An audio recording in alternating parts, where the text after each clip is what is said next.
মাহফুজকে ১,০০০ কোটি টাকার মালিক বানাই দেবো আমি, $1 বিলিয়ন মালিক বানাই দেবো, $1 বিলিয়ন। $1 বিলিয়ন মালিক হওয়ার পরে মাহফুজ মনে করে কি মেম্বার নির্বাচন করে পাশ করে আসতে পারবে? এই শান্তটা থাকবে কয়দিন? এই মাহফুজ, এই আসিফ, এই নাহিদ, এই হাসনাত, এই সার্জিস রাস্তার টোকায়ের কাছেও মার খাবে, কেউ ঠেকাইতে আসবে না।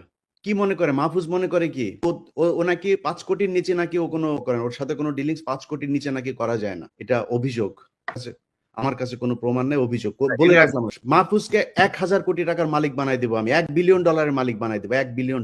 $1 বিলিয়ন মালিক হওয়ার পরে মাহফুজ মনে করে কি মেম্বার নির্বাচন করে পাশ করে আসতে পারবে? মাহফুজ যাক তো, ওরা স্থানীয় নির্বাচন করতে চাইছে কেন?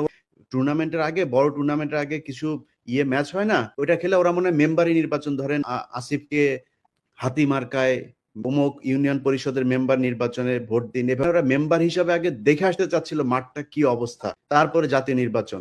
জামানত নিয়ে আসতে পারবা না বিএনপি এবং জামাতের কাছ থেকে। অতএব এত লাফানোর কিছু নাই যে আপনি এসছেন মপতন্ত্রের মাধ্যমে, আপনি এখন এসে সবকিছু আইন কানুন ভাবে তারপরে দেখেন। আইন, এই যে বিচারকগুলোকে আপনি সরাইলেন, কোন আইন দিয়ে সরাইছিলেন? উপদেষ্টা বানাইছিলেন বাংলাদেশের সংবিধানে ছিল, বসাইলেন কেন?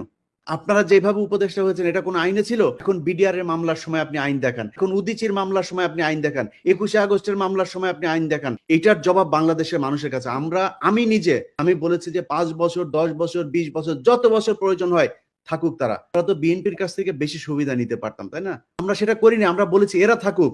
বরং বিএনপি অনেক ক্ষেত্রে, এই বাংলাদেশের সবচেয়ে, এই যে 3জন লোক এখন বসে কথা বলছে এখানে, এই 2-3টা লোক এখন বিএনপির সবচেয়ে বড় শত্রু। কার জন্য হয়েছে? আমরা বাংলাদেশের মানুষের জন্য, এই ছাত্রদের জন্য। তারা গোনাই ধরে না, মনে হয়েছে যে এইভাবে এসে তারপরে কয়েক বিলিয়ন টাকা কামায় তারপরে মনে হয় তারা বাংলাদেশে আবার ক্ষমতায় আসবে। এত সহজ?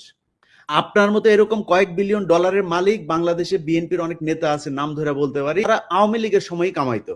আপনি কি মনে করেন নাকি তারা কামাইতে পারতো? কিন্তু তারা কিন্তু টাকা দিয়ে আপনি বাংলাদেশের রাজনীতি করতে পারবেন। আপনি বহু টাকাওয়ালা লোক বসে আছে বাংলাদেশে। যখন আসিফ নজরুলের ব্যাপারে কথা বললাম, আমি আসিফ নজরুলের ব্যাপারে কথা বলার পরে এই আসিফ সবার আগে এসে আসিফ নজরুলের পাশে দাঁড়াইলো, কিচ্ছু বলি নাই, হজম করেছে।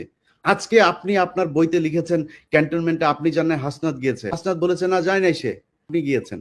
এখন আমরা কোনটা?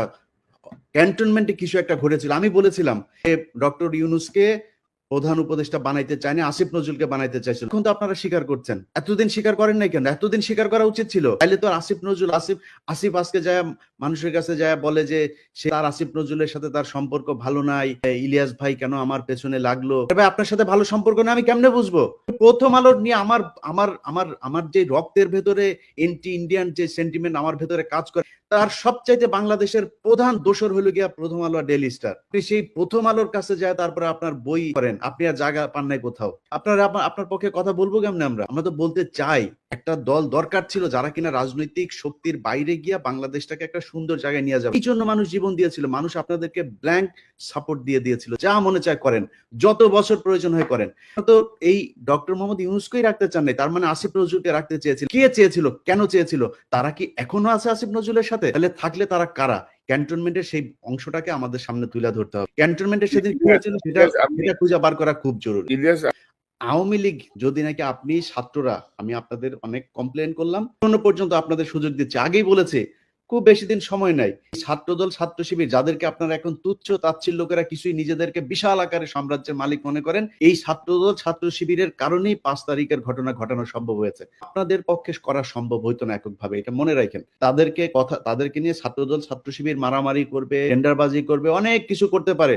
তাদের ব্যাপারে কথা বলতে গেলে খুব সাবধানে কথা বললেন। 15 বছর অন্তত সরকারের সাথে হাত মেলায় নেই তাদের ব্যাপারে, তাদেরকে হিসাব করে যেমন কথা বলতে হবে। আর আপনারা যারা কিনা এখন পর্যন্ত আওয়ামী লীগের যে লোকজনগুলো আছে মনে করেন যে আপনারা কয়দিন পর টাকা পয়সা নিয়ে তারপরে খুব ভালো অবস্থানে থাকবেন, সেই ছাত্রদেরকে বলতে চাই, যদি নাকি আসলে এই দেশে থাকতে চান, আমি আবারও রিপিট করি, সে যদি থাকতে চান, পরিস্থিতি যা হয়েছে আপনি দেশেই থাকতে পারবেন না।